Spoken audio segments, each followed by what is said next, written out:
Nice to meet you.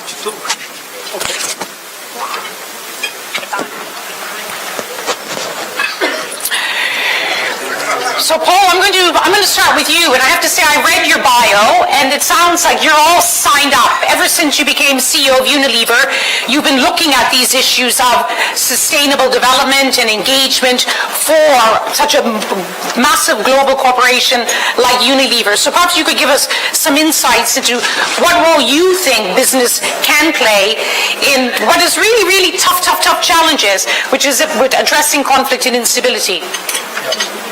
After you finish your cup of tea. Being in the tea business, I won't get a cup of tea, so I'll finish that. This is not an advertisement for Unilever tea. No, that's why I don't mention any names. But we could mention Lipton or other ones, but I don't. The most important thing is, I think, that businesses, first of all, realizing what their role in society is. Most businesses have become very myopically focused on the short term and the shareholder, and I always start to make clear that if you want to be, for the long term, if you want to be around, you need to be sure that you have a business model that is suited for the long term, which means that you actually, first and foremost, serve society before you start to myopically focus on the shareholders.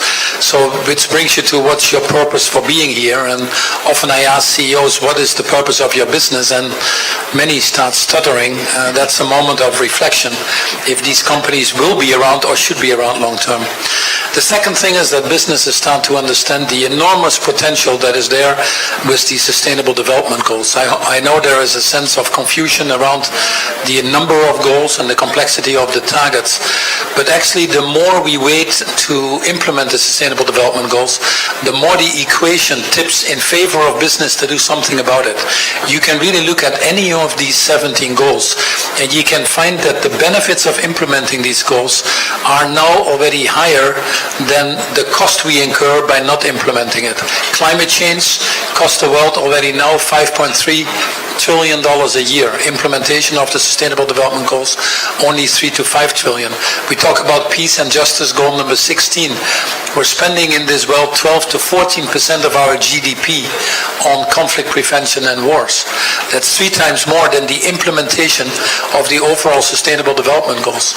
By the way, the lack of implementation causes the conflicts and wars in most of the circumstances. So business needs to internalize this, and business needs to start running their agenda around their contributions to the Sustainable Development Goals.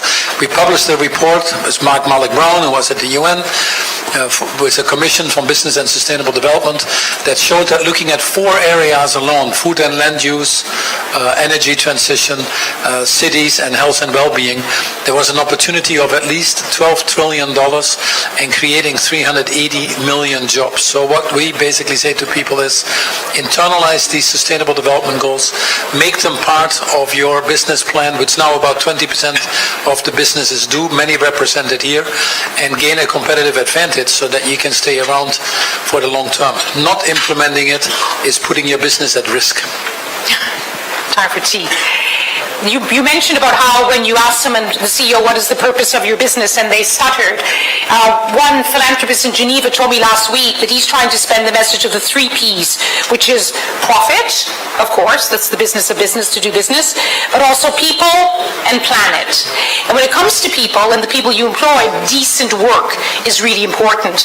So how can the private sector contribute to both decent, sustainable, and economic growth? Well, the first thing again once more is, and this is a very important question, many businesses believe, and they stay in the CSR space of corporate social responsibility, which is basically their offices or their supply chains or their travel. I advocate that businesses need to go to responsible social corporations, which means actually that although you might outsource your value chain, like many of us do in parts of our value chain, we cannot outsource our responsibility. So the first thing you really need to do is to say, I take responsibility of my total impact that my business has, which then also means, how do you treat people in the value chain? What are your fair wages? Are you signing signing up to the UN principles on business and human rights, the RUGI frameworks as we talk it? Are you part of broader frameworks in the industry to attack things like modern day slavery or child labor? And are you actively advocating with governments to ensure that the frameworks are in place, like the UK Modern Day Slavery Act, for example, and other things? So businesses, again, once more, cannot operate schizophrenically where they treat their own people in a certain way to get their engagement and their retention or attraction to their companies, and then treat other people in a value chain differently. That would send very mixed messages. And here again, the investment in your value chain to ensure that your value chain lives up to the standards that you would want to live by yourself, I call it more or less the golden rule, actually makes enough economic sense again. You get a higher loyalty again, you get a lower risk, often you get lower costs and all these things. So we're working with UN Women on getting violence out of the value chain. We're working with companies like MasterCard on financial inclusion. We're just putting the alliance together with the UN Global Compact, where 17 companies have signed up, and you all have a copy of this, of decent work in the global supply chain, where these companies, mine included, and these are all big multinationals, commit, and I'm doing nothing for the interest of time, I won't go through it, but they commit to 6 principles at the end of that document. You're all free to look at it. The third last page, where you have the 6 principles of what they actually can adhere to. So form these alliances, create the skill to have the impact that we need. Okay, we'll bring it up. Very good. Decent. Take it. Decent work in global supply chain. Some advice to you to see that your supply chain is clean. Let's go to Mr. Norio Takahashi now, making investment decisions for the world's biggest pension fund. Mr. Takahashi, what have you seen in terms of how investment decisions can make take your tea back can make a difference in terms of building an equitable society as well as growth? Thank you. It's my honor to share our view on ESG investment and SDGs with such distinguished audiences. First of all, as you know, GPIF is all Japanese people over 20 years old have to participate in the pension system like the US Social Security system. We manage reserve fund for those pensioners. We now manage about 1.5 trillion US dollars. We have been the signatory of PRI that's founded by Mr. Kofi Annan, and our CIO Hiro Mizuno, one of the board members of PRI. GPIF is a typical universal owner, which means an investor of a well-diversified portfolio that represents the capital market of the world. We own about 5,000 companies in the world. If a company aims for generating short-term revenue at the expense of the negative impact on the environment and society caused by their business activities, the overall portfolio of a universal owner will be significantly damaged because the whole economy as well as society are negatively affected by such business activities. In other words, creating sustainable societies is a requirement for the sustainability of the capital market as well as the sustainability of universal owner. Because of this, GPIF is committed to promote the sustainable development of the world capital market and ESG investment in order to control and minimize the negative externalities. So last July, we started investing ESG indices for Japanese equity. We invest so far approximately 13 billion US dollars. The purpose of investment ESG indices is not to gain returns, but to make Japanese companies consider ESG issues and to improve their corporate value in the long term. For our latest topic, we have just started investing in a global environmental index. One of unique approaches of our global environmental indices not to divest from specific industries. However, we One last acknowledge example from you. that it takes long time for our investment to make a positive impact on the society.